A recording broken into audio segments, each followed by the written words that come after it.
सूचना हम भी दे देते हैं। नहीं नहीं, आप प्रश्न पर आइए। परिपाटी गलत सूचना बहुत अच्छा है महोदय कि पूरे आप सुलझे हुए सदस्य हैं। परिपाटी छोटा सा है, मतलब सबके लिए है। जो विधायक आवास मिला अध्यक्ष महोदय, जो सारे लोगों के लिए, उसमें सुरक्षा का व्यवस्था नहीं, बस इतना ही सूचना है। उसको लिखित भी दे सकते थे आप। चलिए, नहीं, संसदीय कार्य मंत्री जी बोल देते, सुरक्षा व्यवस्था बना दी देते तो चलिए। अध्यक्ष महोदय,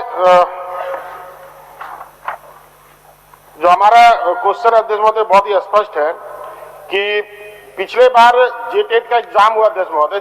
जेटेट में एग्जाम में विद्यार्थी पास भी हुए, जो परीक्षार्थी कला संकाय के थे अध्यक्ष महोदय, जिसमें मैथ रखते थे और उसके एक्स्ट्रा विषय में अध्यक्ष महोदय वो इतिहास हो, नागरिक शास्त्र हो, राजनीति शास्त्र हो, भूगोल हो, हिंदी हो, अंग्रेजी हो, कुछ भी विषय रख करके अध्यक्ष महोदय वो ग्रेजुएशन करते थे।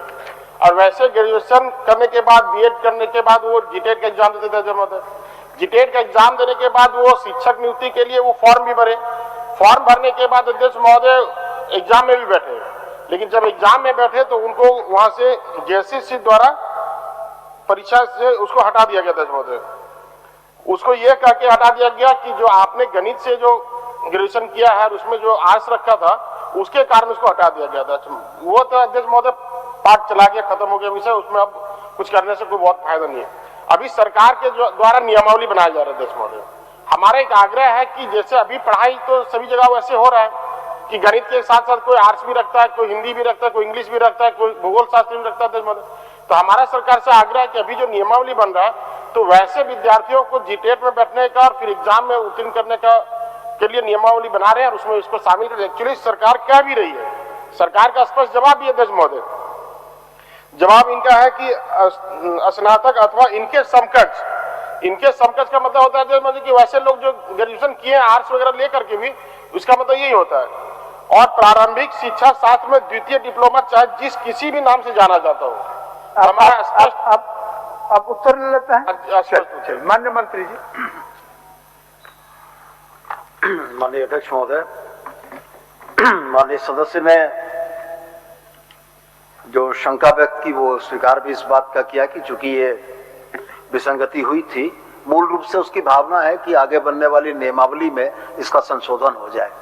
तो मैं सदन को आपके माध्यम से ये स्पष्ट करना चाहता हूं कि जो शिक्षकों के 3 तरह के पद सृजित किए गए थे, उसमें विज्ञान एवं गणित था।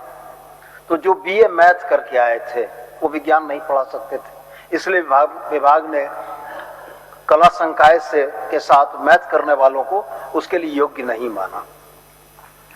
अब व्यावहारिक दृष्टिकोण से इस बात को बहुत समझने की जरूरत होगी कि विज्ञान एवं गणित का विषय पढ़ाने के लिए जिन छात्रों को या जिन अभ्यर्थियों को हम सिलेक्ट करेंगे, अगर उनके पास विज्ञान की अर्हता नहीं है तो फिर वो विषय ही नहीं बन पाएगा।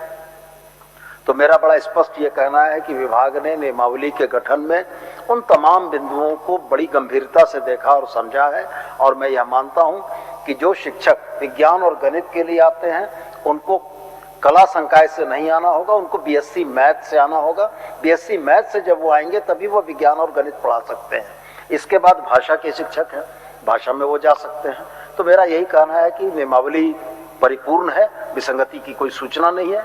माननीय सदस्य ने जो कहा है उसके उपरांत भी हम उनको संतुष्ट करने के लिए कहते हैं कि विभाग पर उनके सुझावों पर पुनर्विचार करेगा। ठीक है जी। अध्यक्ष महोदय, माननीय सदस्य थोड़ा सा सुन लिया, बस बहुत हो गया, तो गंभीर मामला है। जैसे इसमें क्या माननीय मंत्री जी का कहना भी स्पष्ट है कि मान लीजिए हमको विज्ञान में लेना और कोई आर्ट्स पढ़ के आता तो हम तो विज्ञान में नहीं ले सकते। पिछले बार अध्यक्ष महोदय जब ये मामला आया था तो जो कॉमर्स से ग्रेजुएशन किए थे उसको सोशल साइंस में रख लिया गया अध्यक्ष महोदय। उसको सोशल साइंस में एडजस्ट कर लिया गया, उत्तीर्ण भी हो गया, नौकरी भी कर रहे थे अध्यक्ष महोदय।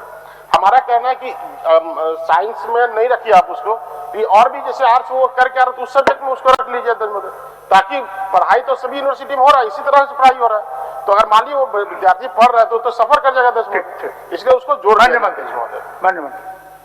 अगर पहले गलती हुई है तो दोबारा वो गलती नहीं दोहराई जाएगी। मान्यवर, मैं स्पष्ट करता हूं। क्रिकेट के विश्व मंच पर छा रही हैं रांची की प्रतिभाएं। इन प्रतिभाओं को संवार रहा है जेके इंटरनेशनल क्रिकेट एकेडमी। अनुभवी कोच की देखरेख, सुविधाओं से लैस, जेके क्रिकेट एकेडमी, अनुशासन और आत्मविश्वास का विश्वास भरा सफर। घर रहने का मकान भर नहीं, ये खुशियों की तिजोरी है। दरवाजे पर दस्तक देता पड़ोस, खिड़कियों से उमड़ आता आसमां, तारों में उलझी ऐसी ना जाने कितनी दास्तां। कहती हैं चले डायमंड सिटी, एक सफर हम सफर के साथ अपने घर तक। Diamond city, life long bonding, 500 से ज्यादा खुशहाल डायमंड परिवार। जल्दी करें, सिर्फ 200 फ्लैट बाकी। आज ही बुक करें अपना आशियाना।